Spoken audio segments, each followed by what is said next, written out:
Dave, I saw someone get arrested last night. What? What? Apex Adjacent Automotive Podcast. I'm Dave. That's Ian. He's going to tell us a story about seeing someone getting arrested. Yeah. Okay. I got to back up first. So I am on a work trip, which is why I'm in a hotel room. And I was flying from Minneapolis through Denver to Oklahoma City. And there was weather in Denver. And so our plane was delayed and then undelayed and then redelayed. And then it was a ground stop. And it was like that sort of thing where it was like, you might have to wait 2 hours or we're going to board in 2 minutes. Right. Right. Yeah. So you can't even go get drunk at the airport bar. Right. So it was one of those situations. So we finally get in the air, then we're delayed in the air. And I get to Denver. We finally I make the connection. That flight's a little bit delayed. So I don't get to Oklahoma City until after midnight, which is like 3 hours late. And it turns out later than the rental car facility is open. Oh, so no. The rental car shuttle still running.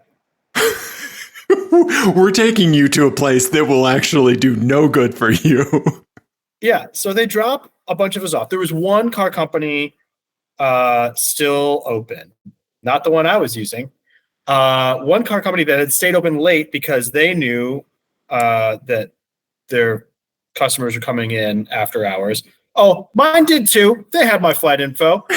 Did they give me a confirmation email about the car I was going to pick up 10 minutes before I landed? Sure did. Were they already closed? Yep. Was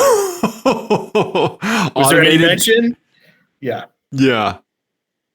And there's no phone number. You can't call anybody. So I was so livid. And I've spent all day today trying to find a rental car in Oklahoma City. There are none. Wow. Yeah.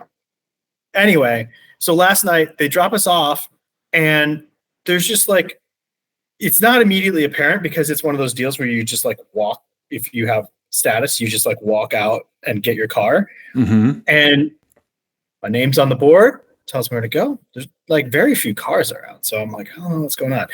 So I go to one car and it's open, but then it says it's written in paint on the, the window paint. Yeah. The wax marker stuff. Yeah. It says no key on the thing. Oh, and I'm like, okay, great. Another one said, I was like, okay, well, I guess I'm going to go find another one. Another one was there. It said dead battery. Another one said no key. I love that you're like Goldilocks. The porridge is too cold. The porridge is too hot. Well, not only that, there are two other groups of people desperately trying to do the same thing while not looking like we're competing to get the last, what we assume will be the last car. Social graces. This porridge is full of bees. Yeah. Yeah. Oh, you don't want this one. But we're all trying to find the last car. And people are getting upset, obviously, because there's no sign that says, hey, we're closed or anything. The building's dark, but I don't know. And so finally we realized they've shut down. And someone from the airport authority walks up and it's just incredibly brusque and rude about the whole thing. Because I was like, hey, do you work? He was like, I work for the airport authority. Closed. I was like, what do you mean they're closed? They just dropped us off here. Right. And right. And so they were like, yeah, they're closed. I'm just doing security or whatever. I was like, is there a phone number? He's like, I don't know. I was like, so none of these cars are available. And he's like, I don't know. Right. And then we see a car driving around. There's a car driving around in the parking lot. Okay. The plot thickens. Okay. There's a car driving around the parking lot. And he's like, hold on a second. And he stands in front of this car that's just weaving around in the parking lot. And it's just some dude who was on the bus with me who managed to find one car that started. Car with a key. With a key. Or it just started. I don't know. And he's driving around trying to find an exit. Uh-huh. And the guy's like, "What are you doing?" He's like, I'm running a car." And he's like, "No, you're not. This place is they're closed."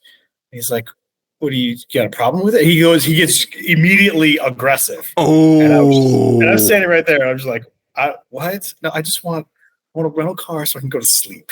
Guys, come on. Like, let's figure this out." And then the airport authority guy basically is like, "You need to leave now or I'm going to call the cops." And the guy's like, I am leaving. I'm leaving in this car. Okay. And it was like, "No, you're not. Yes, I am. No, you're not. Yes, I am." It was ridiculous. And it went on for a while. And finally, I was just like, all right, well, I guess I'm going to go inside and see if any other people have cars. They didn't. So then I ordered myself a Lyft to just go to the hotel. Yeah. Kind of forgot about the whole thing. And as I'm leaving, he's getting fucking cuffed and put in the back of a cop car. But I don't know what they're going to charge him with because he didn't leave the parking lot, and also he ostensibly had a reservation for a car. Right, exactly. Like, yes, he was a dick about it, but like, you ever have an interaction where someone's an asshole, but they're right? Yeah, right? Totally. I think we just defined like 99% of our IT careers. Well, yeah. But yeah, like they just drop you off to like an empty building with no hope of a rental car. Right. And then they get mad at you when you're like, "Hey, what the fuck? I was told I have a car ready for me." Yeah. And then I called this morning and they just canceled. They were like, "You didn't pick up the car." I was like, "Oh, of course I didn't pick up the car. I didn't want to get arrested." Yeah. The one guy who did is in jail. Right. Uh-huh. Yeah. Wow, that's insane. You didn't pick up the car. And there are no rental cars anywhere in Oklahoma City because they apparently had a big hailstorm not that long ago. And so everyone's car is getting repaired. And so they're all in the rental cars. And so like even like the corporate places like off the airport don't have cars. Wow. Okay. All the rental car companies, none of them have it. Okay. Yeah, you have to drive to like southern Missouri to get a rental car. Or like fly into southern Missouri somehow. And I had, at one point, I think we've all done this, especially car people, have done this sitting in the airport when you get that flight delay notification. I'm going to go rent a car. And drive. Just fucking do this. Yes. Right? Yes. Like the person that we had on the show that bought the Subaru on Craigslist, right? Yeah. And you know what? If I had done that, if I had left, as soon as that flight delay happened, if I had just stood up and walked straight to the rental car place and drove, I would have been asleep faster. Yeah. Than if I had done, because it's 12 hours. I was going to say, that's roughly 12 hours, right? Yeah. From Minneapolis to Oklahoma City, just about. And it was about 12 hours later that I finally got to sleep. Wow. So it would have been about even on time, and I would have a car. And you would have a car. And then you could just leave it as a one-way rental and eat the cost and go home or drive home. Or just drive home. Yeah. I mean, either way. Right. It would have been one of those things, though, where the second you made that decision and crossed a threshold, that's when the flight would board, right? Yeah, for sure. Yeah. For sure. Yeah. Oh, that's a real damned if you do, damned if you don't like scenario, right? Mm-hmm. Yeah. I do want to know if any of our listeners have ever done that, though, of just like fucking up driving. Yeah. Yes. Yeah. I don't think I've ever done that in my life. You know, like the place I visited most, Kansas City, where I grew up, I've flown there a lot, but I've never like just said, F it. Like I'm canceling the flight plans and I'm driving. Yeah. Which, I mean, honestly, like when you think about the process, start to finish, like it takes about 8 hours and change to drive from Denver to Kansas City, Missouri, right? Like you're spending about 8 hours all through the whole airport arc, right? It's about, I think 8 hours and less is where it gets interesting. Right? Yes. Like Yes. where you could do the Top Gear race sort of thing. Yes. The door-to-door math is a little bit interesting. It is, right? And I think like times lower than that, if an airplane is involved, it's like driving is just a win, right? Mm-hmm. Yeah. Yeah. So like Denver to Santa Fe, or yes. Denver to Albuquerque, you'd be better off probably door-to-door driving. In a car. Yeah. It'd be close, but I think you'd be better off. Yeah. And and you know, like all those things like day of the week, holidays, like all that kind of stuff comes into play. But yeah, it does on airport stuff as well. You know, weather, all that stuff. Yeah.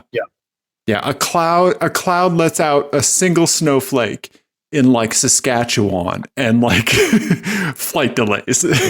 Yeah. Yeah. So if you work for a rental car company in Oklahoma City, you suck, because I've also had 2 rental car places let me book cars that didn't exist today. And then they call me like, "Oh, sorry, we don't actually have any cars." Like, cool. Yeah. Then why are you taking the bookings? Why are you letting me book? Why is that number in the database not 0? Yeah. Because that's what it is. That's what it is. It is an entry in a database. You and I both know that. For sure. Everyone knows that. That is like a single line in a SQL database, in a table.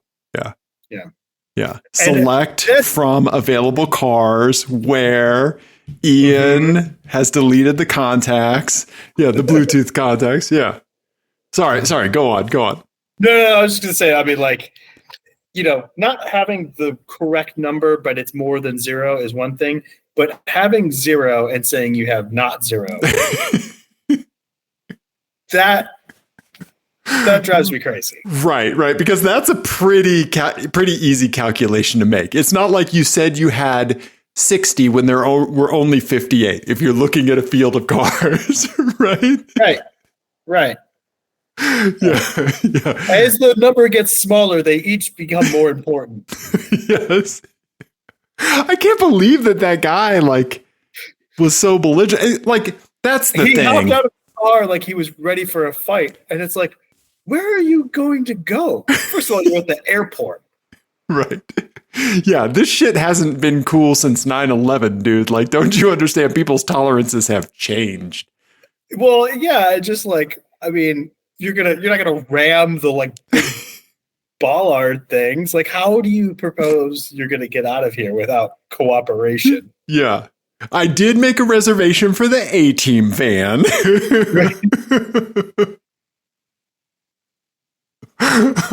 Yeah. No, I think that you were treated to a thing that we don't see that often anymore in that kind of like airport or airport adjacent freak out. Right.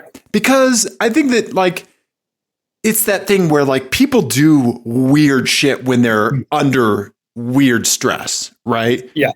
You know, like I think we've talked about it before, like that lady that like drove home and parked her car with the jogger like stuck in her windshield, right? Like people's minds just snap.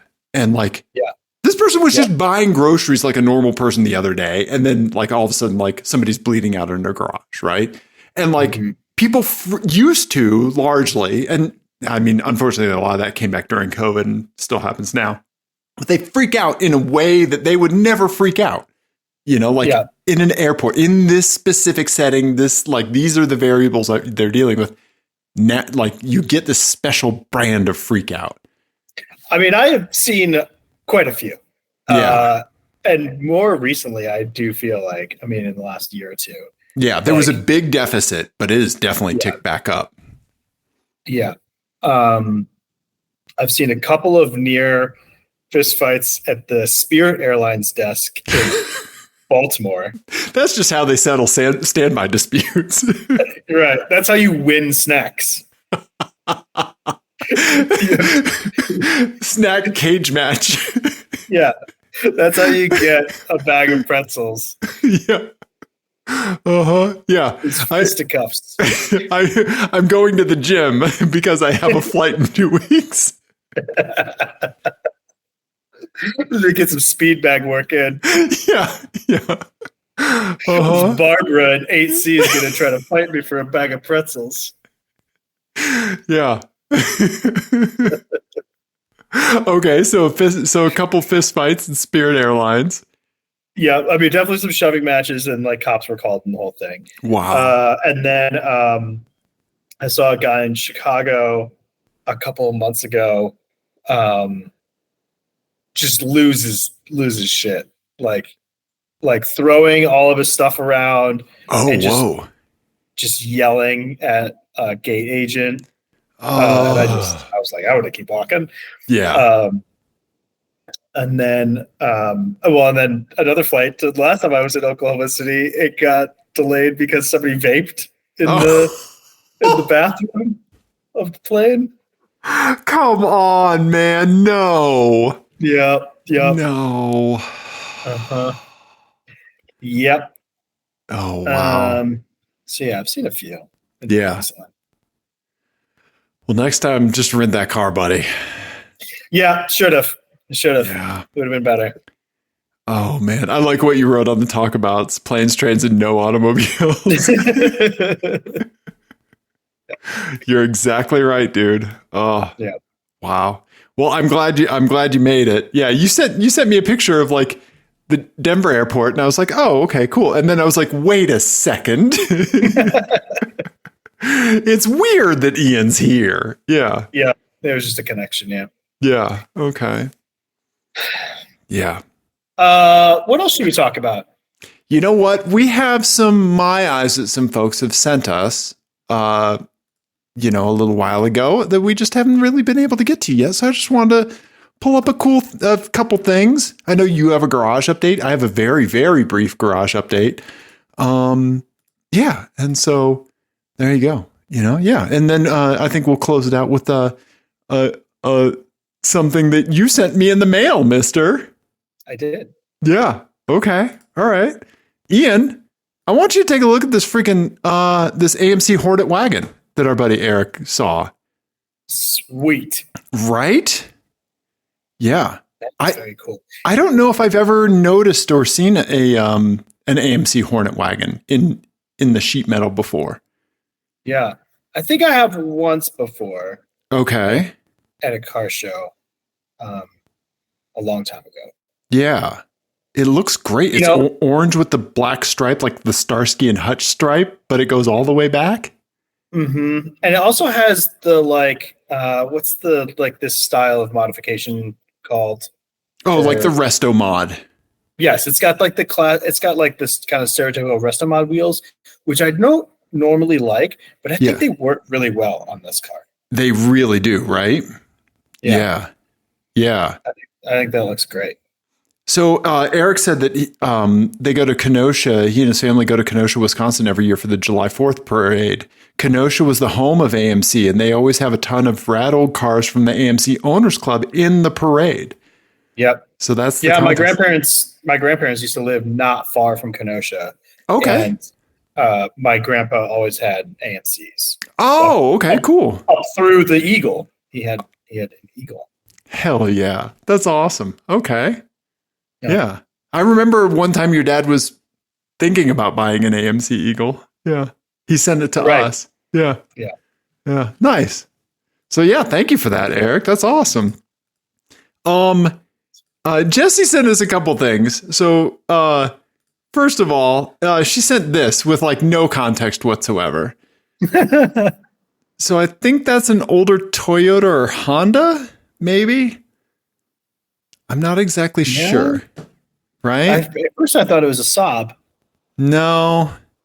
And there's the Camry van in the background there making a cameo appearance. Always nice to see that. And so then she sent this as a follow-up.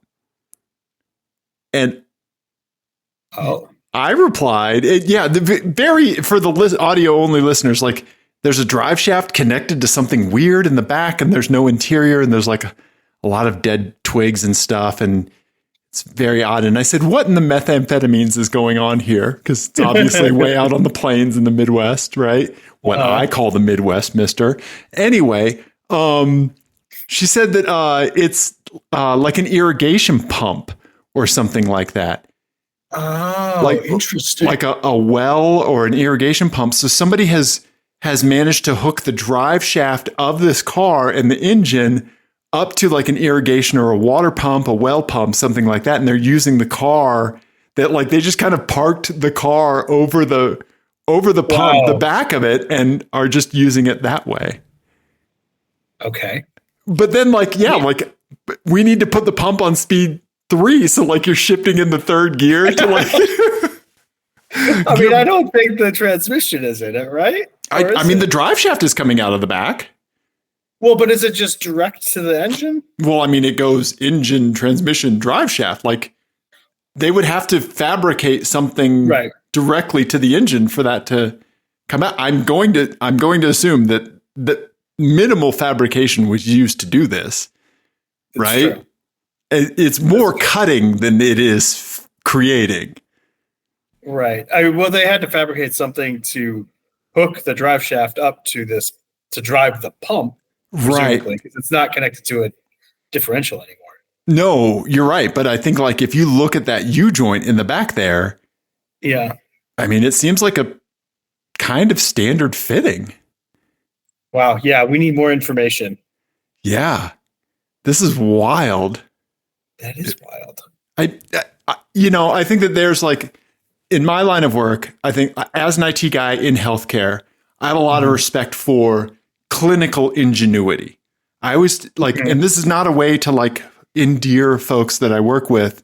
Like I'm always impressed by clinical ingenuity. Like if there's a problem, they work around the problem in the most fascinating ways because there's literal lives on the line.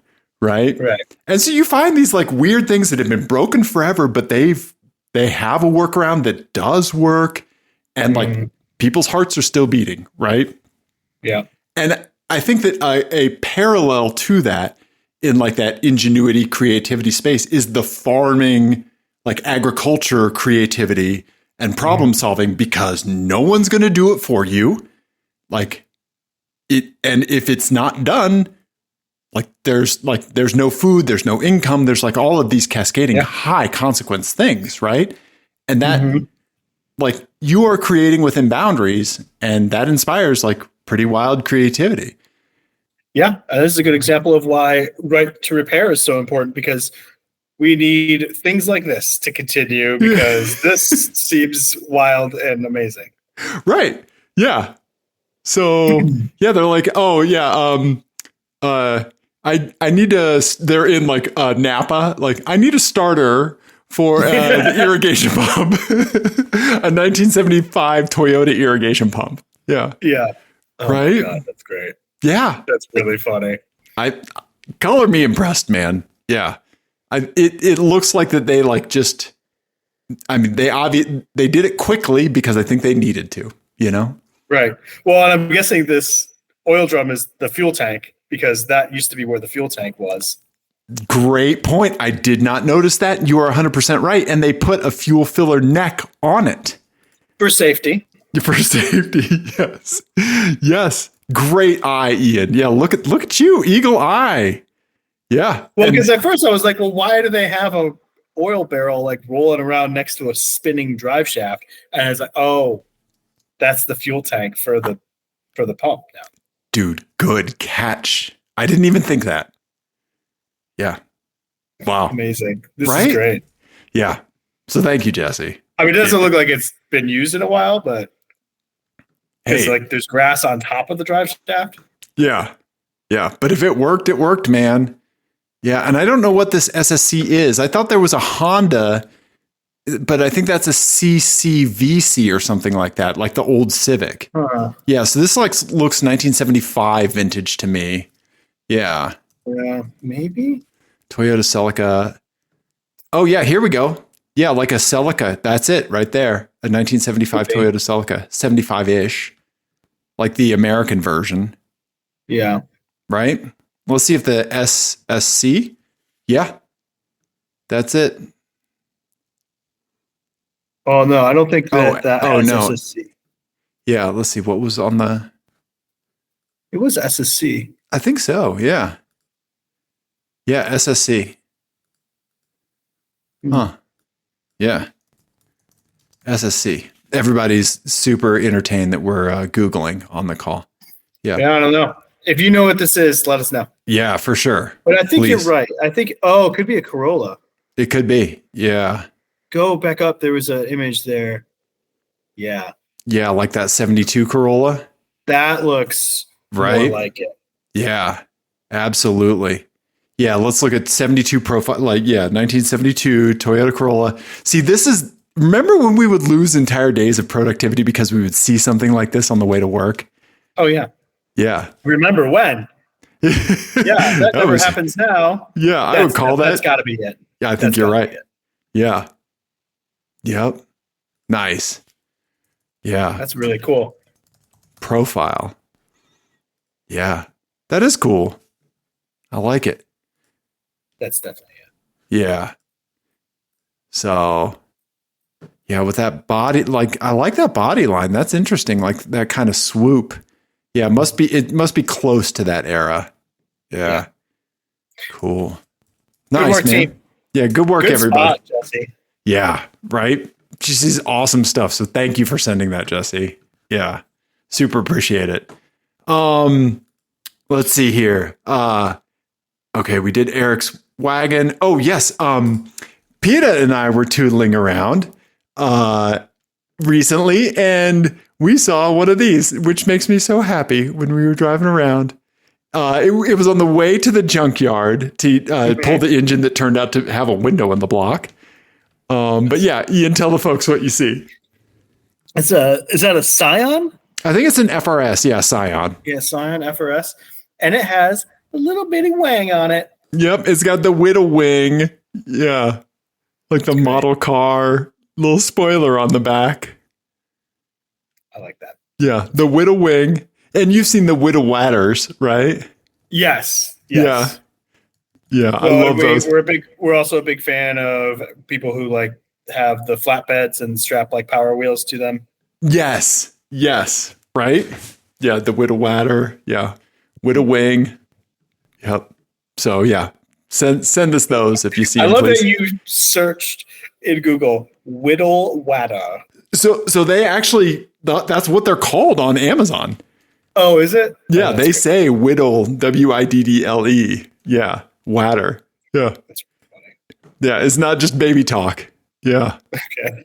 But yeah, that's how they're sold. Yeah. And I think that some of them even say it. Yeah, here you go. They even say it on the. Oh, okay. Yeah.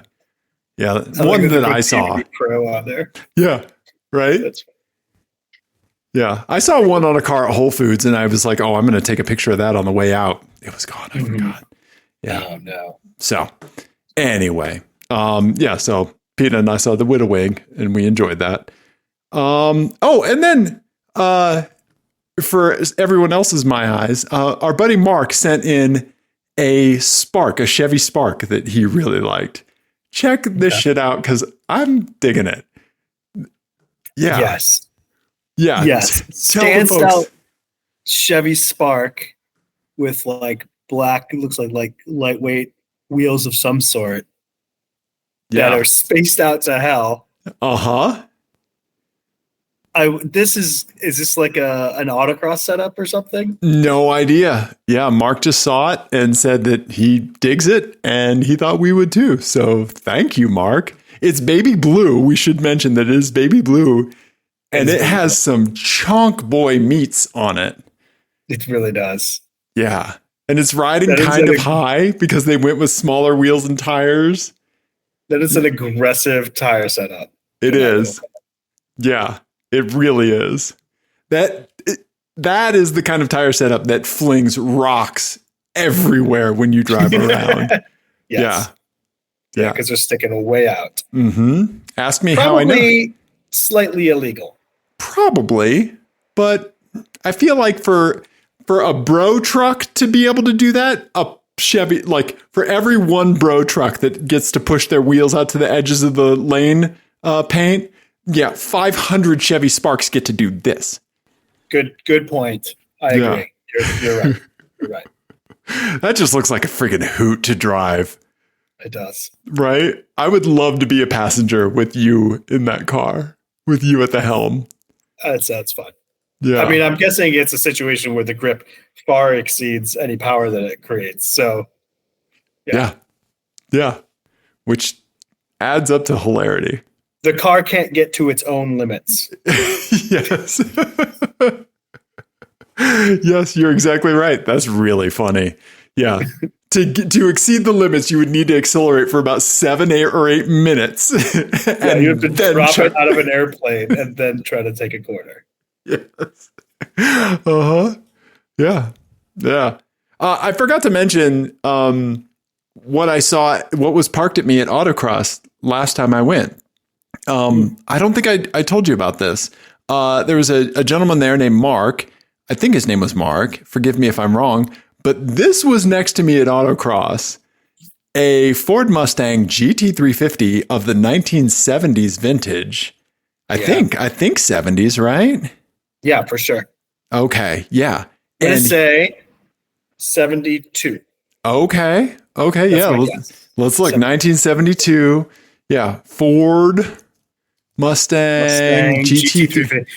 Also, I am not good at doing muscle car being hyper accurate with the muscle cars. Dude, I think you're pretty close to it. I may have nailed it. I think you may have. I think the stripe is a little different, so maybe it's like a 71 or something. But yeah, I think it's a 71. Dude, well done, Ian. I'm not great at guessing muscle cars either. Yeah, but it was in great condition, and he was driving the wheels off of that thing, man. Yeah, did it look like it had like all the body roll, like 70s era muscle cars, or did it look like it had maybe been modified and was dialed in? He was running like 3 cars after me, so I didn't get a good view of him on the track, but his times were lower than mine. It was a horsepower friendly course, but still, like, I mean, he's pushing around like 5,000 pounds of car, and I'm coming in at like half the weight and a quarter of the horsepower. Yeah. And he was sending it, man. He was sending it. So that's great. Yeah. It's good to see those. Good to see those being used for that. Right? Yeah. Yeah. I sat in it. It's the first time I ever sat in this vintage of Mustang, and it felt like home, dude. It did. Yeah. I mean, the interior, let's look at the interior, because it's really, I really dug it. Like the wood grain and the gauges and everything, just like, yeah, I'm just here for this, you know? Did it feel, what I'm curious is, how did it feel size-wise comparison to your Lexus inside? It felt smaller. It felt smaller. Yeah, I mean, I know it's small. It's a smaller cabin, but now, does it feel like a lot smaller? Because those are fairly big cars. It felt a lot smaller. When I was getting in it, he was like, "Oh yeah, you kind of have to like do a little yoga to get in it because of like how tight it is." Yeah, yeah, you're right. They're massive cars, but not in the passenger area. Mm-hmm. Yeah, or the the occupant area. Yeah. So do you say you have more room in your Fiat than you do in this? Oh, if you're just looking from the back of the driver's seat forward, I think you do. because this is an aggressive dash sloping towards you, right? It is, yeah. And everything, like a lot of cars, like will have a dash that slopes away from you to feel bigger and stuff like that. But this definitely pulls you in, and it if it's not bigger than the Fiat, if it is bigger than the Fiat, it doesn't feel that way. Wow. Yeah. So very cool. Yeah, right? The kind of stuff you see, man, like just kudos to the dude for just dropping in at Autocross and freaking sending a 70s Mustang, right? Like how rad. Yeah, well, and I'm guessing if that's a real GT350, it's worth quite a bit of money too. So yeah. And he participates in a bunch of Mustang Club events and stuff like that. So I think it is a real GT350. Yeah. Very cool. Right? It's awesome. Yeah. I mean, like that right there is absolutely my philosophy at autocross. Like, you have a car that is a hoot to drive in whatever way that you want it to be, right? You know, like mine makes all the boosty noises and is like, it throws you around like you're popcorn in an air popper, right? And his is like, you know, just giant V8. Like, every time he started it, I sprouted like 7 more chest hair. Like, it was awesome, you know? Were you guys in the same class? Yeah, open class. Yeah, that's the other thing. I'm competing with this guy and he's sitting right next to me. Yeah, that's the beauty. That's so wild that you guys are in the same class. You look at my little beep beep buddy, and then you look at that and you're like, okay, it's on. Yeah, you two matched up, right? It's really funny. Yeah, real odd couple. Yeah, real Harold and Maude situation. I hope he comes back so that way, if there's like just a slightly smaller, tighter course, yeah, it'd be interesting to find the crossover point of track design where you guys have the same lap time. Right? Yeah. Yeah. Talk about solving a problem 2 completely different ways. Yeah. Yeah. Yeah. Yeah. Yeah. No, and tons of people were talking to him about it. Like, you cannot be around a car like that at an event like that where it is obviously standing out, right? Yeah. You know, like, and expect no one to talk to you, right? And he was awesome. Like, he was great. He sat in my Fiat, like, you know, yeah. Like, I always tell people that, like, if they've never sat in it, like, you have to sit in it just to see how weird and bad, but kind of good and everything, right? Mm-hmm. You know? Yeah. I mean, the seating position is so exotic just in itself. Yeah. Yeah. Because I feel like everybody who gets in it is like, wait, who is this designed for? Right. Yeah. Yeah. Yeah. And you slide into the leather seats of the Mustang and you're like, oh, wow. Like, I need to be smoking a Marlboro Red. And like, yeah, you know, yeah, it's just get a mullet. Yeah. Yeah. All of a sudden I was wearing jean short cutoffs like Joe Dirt, you know? Amazing. Yeah. Yeah. It was amazing. Yeah, for sure. So nice. Yeah. Good spot. Thanks, man. Should we do some garage updates? Yes, I have a tiny one. I think you have a bigger one. Do you want? You go first. Okay. So remember how Peter, Bip, and I went on the road trip? We did 600 and some odd miles, right? 11 o'clock at night.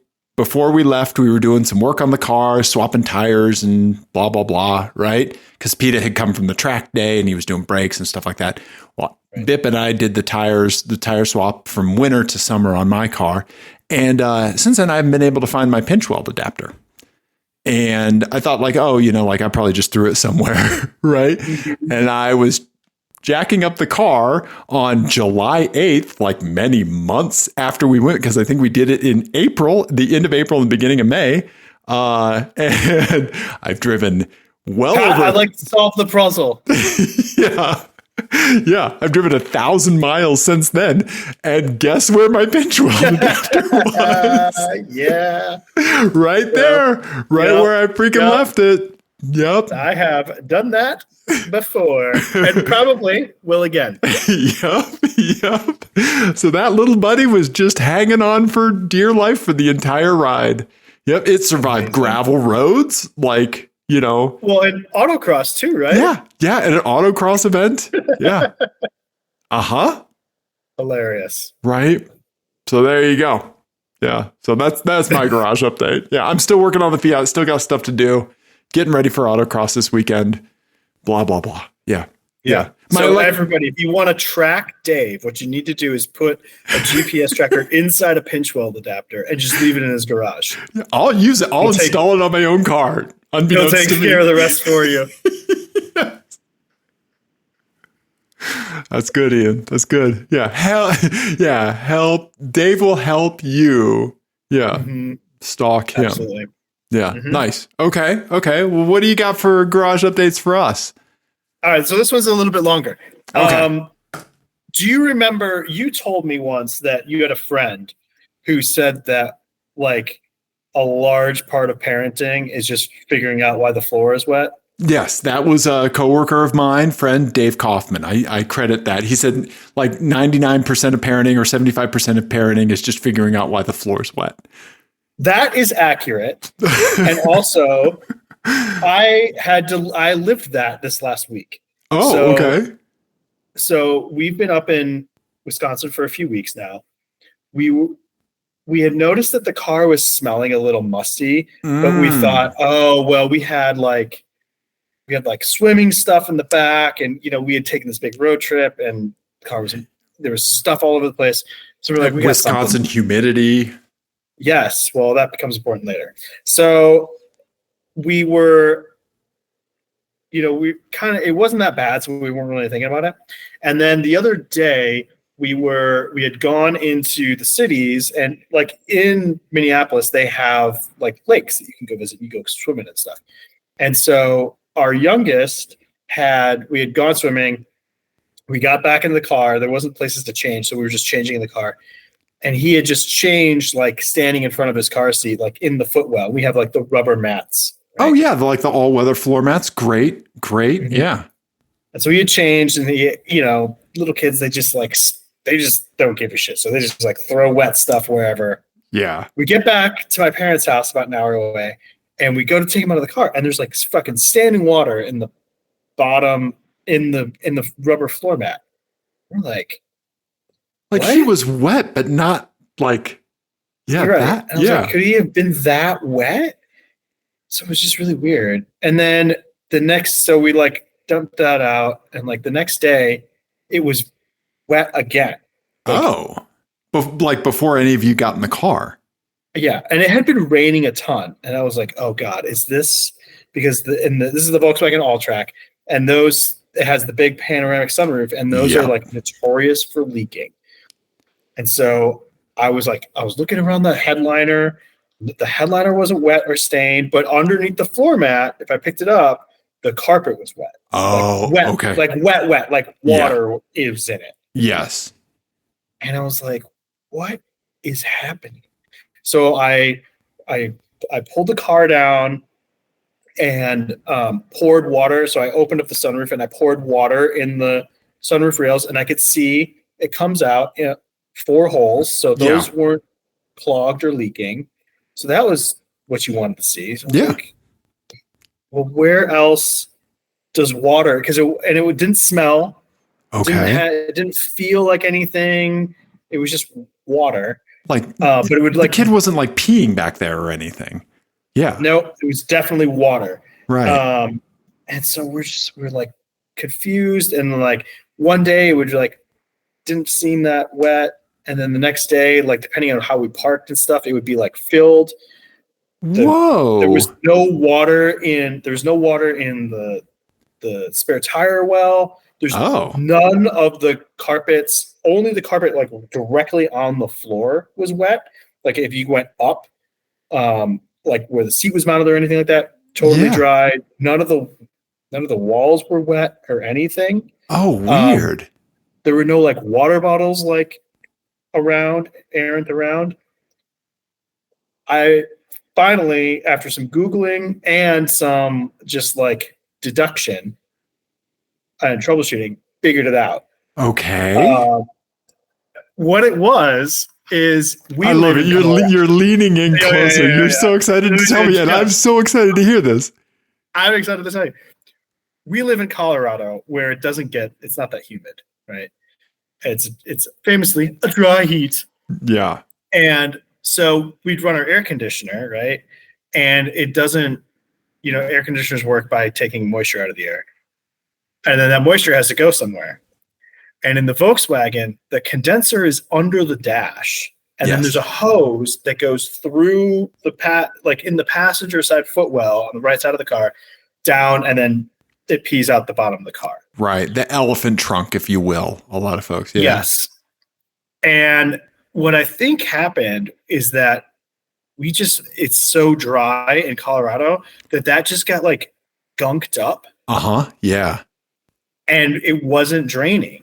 Right. And so I pulled up the car. I disassembled the interior and like pulled up the carpet. and was trying to like make sure that it wasn't cracked or anything like that. And then I got under the car, was trying to see where it came out, but like there was so much like undercladding and stuff. My dad has he has the quick jacks. Oh yeah. And they were like covering some of the under tray that like I would need to undo. And so I was like dicking around with it. And I got back in the thing and I was just pushing on it and a whole shit ton of water just came gushing out. No, and like you dislodged the clog. I dislodged the clog and the car is just, and we've been just running the air on recirculation to like pull the moisture out of the inside of the car instead of the outside air. Yeah. And it's just been getting drier and drier and drier. And I think that's all it was. Yeah. It was just, and I used one tool. Yeah. You know, like all I did was I used a Torx to undo some interior trim to get to that hose. And then I just went a bunch of times and it just fixed it. That's so great. And great job, man. That's fantastic. I thought I was going insane. Sure. Yeah. There's only so many places where water exists. Exactly. Right. Like water, like coolant, gas, whatever, but water, right? Yeah. Yeah. And I was convinced that like one of the kids had like squirreled a water bottle away someplace that I was going to find, or the sunroof was something, because it had been torrential raining. Okay. For, like, that whole week. Yeah. But yeah, I think that is all it was, because it was the floor on the passenger side of the car. Okay. Yeah. Yeah. Huh. I have seen those drain hoses get pushed back up into like the grommet that they pass through in the body and continue draining into the car. What I suspect happened with yours is that Colorado being so dry and all the mountain driving that you folks do, you're no stranger to dust and dirt, like dirt roads and stuff. Like you drive on that stuff all the time. So all that dust was probably hitting the little bit of humidity that was coming out of that drain hose, right? And just like slowly making like a small mud ball, basically. Yeah. I made Adobe in my in my condenser drain. Yeah. Yes. That's really good. Adobe in the condenser drain. Yeah. And I just like I must have just pushed it out and it started draining, and it's been fine since. So that's amazing. Yeah. Well done, dude. Thank you. Yeah. I mean, I have still a musty ass smelling car. I've been like sprinkling baking soda down and then going and vacuuming it. Yep. Yeah. Fun times. And it's not like leaving the windows open will do anything to help the humidity situation inside the car. No. Oh my God. It's so humid there. So. Right. Yeah. Yeah. But running the research really seems to be helping a lot. Nice. And only doing it that way. So. Yeah. But man. Dude. What a pain in the ass. That's so wild, right? Yeah. But you're right. Like, figuring out why the floor's wet. Yeah. But hey, I mean, it was a fix for $0, which is what I'm psyched about. The best. Yeah. Nice job, dude. Nice job. Thank you. No problem. Ian, I had a mystery that I solved today. Yeah. Somebody sent me something in the mail. Do you have anything to do with this? Do you want to tell folks about this? I do. So, Dave, as you know, you are very generously posting many of my things. And one of the things that, because we have scattered our belongings amongst all of our good friends in the Denver metro area. Yes. Is that Jenny and I were committed. We were going to try to come up with good gifts for everybody who was doing that for us.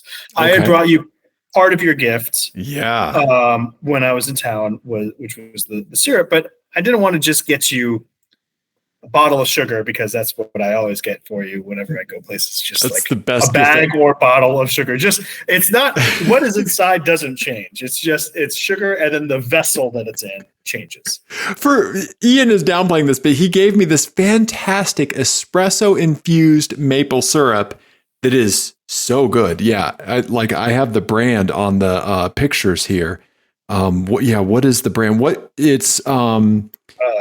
found it at a farmer's market. Yeah, Slattengren, Slattengren Farms. Yeah, Slattengren Farms in Schaefer, Minnesota. Dude, it's amazing. They use real espresso in it. And so like you were saying, like coffee and pancakes is like the perfect combination. And this, like with coffee, and my wife made pancakes on Saturday, and it was, Ian, it was amazing. It was amazing. So don't downplay or discount the sugar gift that you gave me, because it fucking slapped. Well, I thought it was not sufficient enough to say thank you. So I was trying to figure out what I was going to get. And then last week on the show, you mentioned, or maybe it was the week before, whatever it was, you mentioned that you were looking for an authentic horn for your Fiat. And I took a little mental note of that, because, my dad has the Maserati race team. Yes. On one of the occasional drivers for that team is a guy named Lenny, who owns Auto-Italia out in California. And he is like the guy for all like Maserati and Alfa Romeo parts in the US. And so I thought, if anybody could help me track down an authentic Italian horn, it would be Lenny. So I emailed back and forth with Lenny, and we went back and forth a little bit. This is not a Fiat horn. Right. This is basically and it's not even a true Maserati one, because those, it turns out, very expensive. But this is a recreation of the 70s style Maserati and Alfa Romeo horns that Italian cars had. And I thought it would be fitting that you would step up to the sports car horn. Okay. So if you Google like 70s Maserati horn sound, you could hear what it sounds like. But it's the tri-horn setup that all the Italian sports cars got in the 70s. So for anyone watching on YouTube, this is what showed up in the mail. And because I've been like thinking about like Fiat horns and stuff, and also I forgot Lenny's name. So you're like, thank you for reminding me. So thank you, Lenny, and thank you, Ian. I had no idea where this came from. I thought Insomnia Dave ordered this. And I was looking through my eBay purchases, my Amazon stuff, like my email, Rock Auto. I was looking for it and I could not find it. And I texted PETA. I asked some guys at work because I had told them about the horn. And then they were like, Ian had to have sent you that. And I was like, oh my God, yeah, you're right. And so I texted you right then. Yeah. Did you buy me a car horn? And Ian, I have good news for you. I have loaded up what the horn sounds like in the sampler here, so I can play it on the show. Here we go. So it is this one here. Okay, here we go. I hope this comes through. Yeah, like the very high pitched, right? Yeah, that should be about right. Yeah, I like that. Thank you very much. I'm going to, just so you know, I'm going to muffle the horn loaded. Look at these horn loaded compression drivers. This thing has to be so loud. Oh yeah, they're loud. Yeah. The samples that I downloaded of it blew my ears out. Yeah.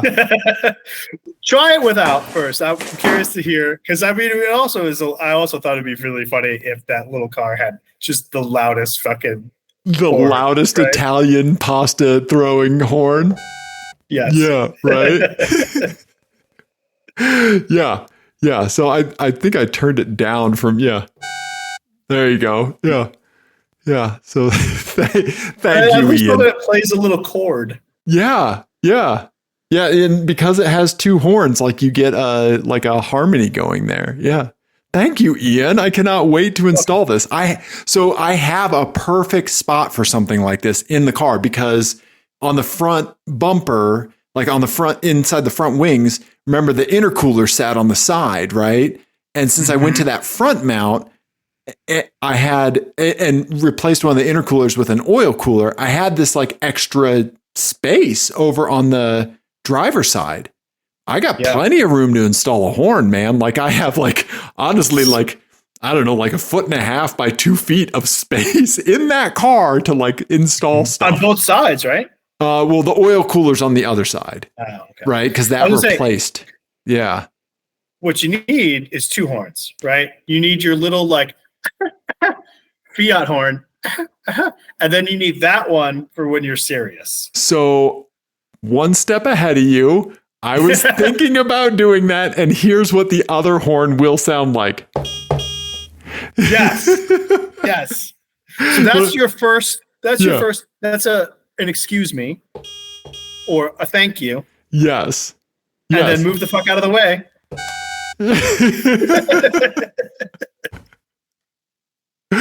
Yes. That's it. That's it. Yes, way ahead of you, buddy. I was thinking I was going to do both. Yes. Great. So thank you. Yeah. I'm excited about that. You're welcome. I may just remove the factory horn and do the Italian one as the horn on the car. I like it. Yeah, because I don't think the stock one is a great sound. So yeah, why not? Yeah. It's just some Chrysler 200 parts bin thing, right? Oh yeah, yeah, for sure. Yeah, exactly. It was the same horn that was on everything. Yeah, everything in 2012. Yeah. So I'm surprised it's not like badge, like just an asterisk, like just a wild card part. Yeah. Yeah. It just like the part number is horn. Right. It just says put in manufacturer later. Exactly. Yes. Yeah, just white label vanilla horn. Yeah. Yeah. Dude, but thank you. I cannot wait to install that in the car. Yeah. You're welcome. Yeah.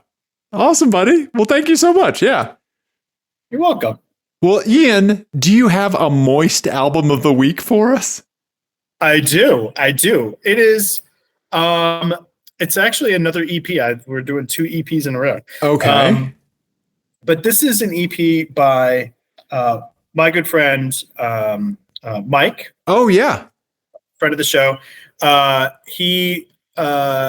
We've featured one of his other projects on here before, but this is Pop Sloppy. But this is a band that he's in. Okay, this is like a hardcore punk band, hardcore like post-punk band named WINGWALKER. And the name of the EP is Yak Tulips. So YAK Tulips. Okay. Yeah. Sorry, WINGWALKER. Did I say WINGWALKER? I meant WINGWALKER. WINGWALKER. Okay. Mm-hmm. Like, okay. There we go. There's their Instagram account. Okay. Yep, that's it right there. He plays drums on this. And it is very like shellacky. Okay. Or you like shellac or like Proto Martyr. It has some of that in there. Very loud. But man, it sounds great. The if you can listen to it with headphones, loud and headphones, that is the way to do it because the mastering on it and like the recording sounds amazing. Okay. His drums in particular are ridiculous. Okay. There's a song in there called Run Your Mouth that if you listen to anything on there, listen to that and just listen to his drums because they are absurdly good. Okay. Yeah. Nice. Well, links to Bandcamp, Apple Music, and Spotify. And their YouTube channel will definitely be in the YouTube description. Awesome. That's awesome. And that logo is amazing. Like I want a t-shirt with that. Like, WINGWALKER with a frog, like holding a flower. That's amazing. Cool. I should ask him if they're gonna do a run of t-shirts or not. Yeah, Mike, if you're doing merch, I will buy one for sure. Yeah. Oh, me too. Yeah. Yeah. I'm in. Yeah. We're putting the digital album in my cart right now. Nice. Yep. Boom. Yeah. Okay. Well, that's awesome, dude. Yeah. I'm looking forward to listening to that for sure. Yeah. It is loud. Nice. Okay. Okay. Right on, dude. Nice, man. Okay. Gabe, I think we did a car show. You talked about a lot of things about how you couldn't get a car and then you fixed a car. Well done, Ian. Mm-hmm. We demystified a car. Yeah. Yeah. We did some solid work on this episode, buddy. Yeah. We did. High five. High fives. 720-515-1391. Call us and leave us a voicemail. We haven't had that in a long time. Yeah. Love to hear from you. Or text us some things. Apex Adjacent everywhere else. Thank you. We love you. Goodbye.